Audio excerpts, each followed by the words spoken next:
So by the way mga kababayan, dito po tayo ngayon sa may Per 4. Magko-comment po tayo mga kababayan tungkol ito sa tungkol sa palarong pambansa dito natin. Tungkol ito sa si Senator Angara ay gawing DepEd Secretary. Ito mga kababayan, wala namang problema sa DepEd Secretary mga kababayan.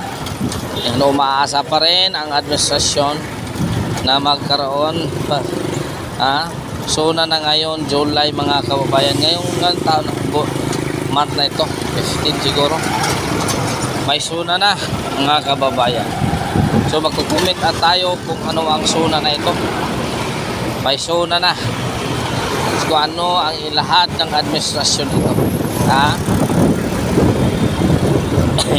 By the way mga kababayan, ano kaya ang ilalahat ng ating Pangulo at ibibigay sa taong bayan ang kanyang natapos sa dalawang for 2 years niyang serbisyo sa ating bayan?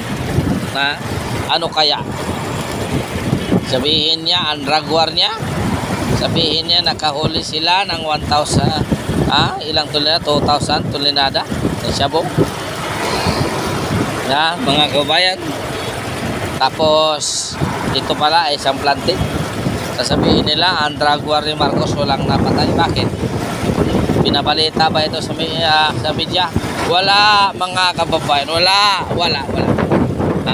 Merong namatay doon sa Talisay, magkakaibigan si Nalvids. Ngayon walang balita. Walang balita. Bakit kaya? Bakit kaya? Doon sa Talisay si Nalvids, taga Balamban, magkakaibigan mga kababayan. Bakit? Walang binabalita. Nabasa ko ito sa newspaper mga kababayan. Kaya hindi ko po ito pwede, hindi ko po ito kalimutan kasi nabasa. Hindi ko lang ito gawa-gawang salita na ito. Ito ay talagang totoo. Ito ay talagang totoo mga kababayan. Bakit mga kababayan? Dyan tayo dyan mga kababayan. Punta tayo dyan. Bakit kaya? Ito na ba ay sasabihin nila walang namatay? Tapos paano ngayon? May 39 kilos na bigas. Yun pala ay mabaho. Ano na kaya ang susunod na sa promise ninyo sa taong bayan sa next suna ninyo, Mr. Pangulo? Ano na naman? Ano na naman? Ang kamatis tumataas na. Ang mga bilihin tumataas na ngayon. Ano na lang ang bababa rito? Ang bababa rito mga Mr. Pangulo, ang panty na lang ang bababa rito. Ang panty na lang ang bababa rito. Wala na tayong magawa dyan mga kabayan. Lagi na lang tayo winalang hiya nitong ganitong klaseng pamahalaan na to. Unti-unti na may sugrali sa Tacloban. Tingnan mo si Romualdez, may Manila paper pang nilagay kuno para sabihin wala silang budget. Manila paper lang kuno ang nilagay. Manila paper lang ang ginawa nila, mga bayarang maralista. Tingnan mo. Bakit ang maralista? Panahon nyo na ito.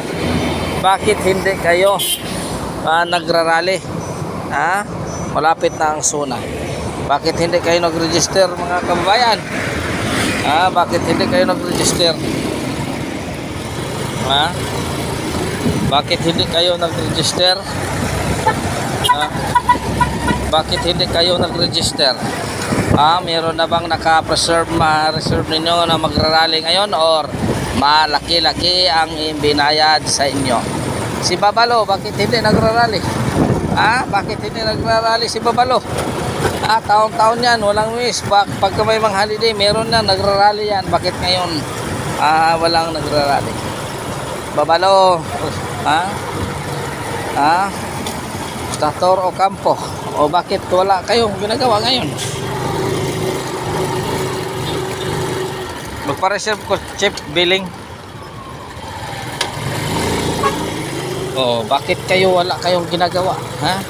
Na-prepare na ba ang tao magrarally dyan o binawala na? Ha? Binawala na magrally. Mga kababayan, binawala na magrally. Ngayon, sabihin nyo mga kababayan, kasi itong mga leader na mga realista, tiba ito sila. Ha?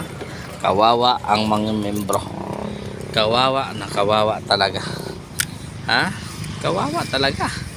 Bakit? Ha? Kasi wala silang budget mga kababayan. Ha? Kawawa talaga. Ang mga membro kunti na lang. Ha? Hanggang dito lang mga kabayan, mga babay, mga kababayan. God is good all the time. All the time God is good. May awa rin ng Panginoon mga kababayan. Kaahon din tayo sa hirap. Bye bye. Peace in your kaninyong mga kababayan.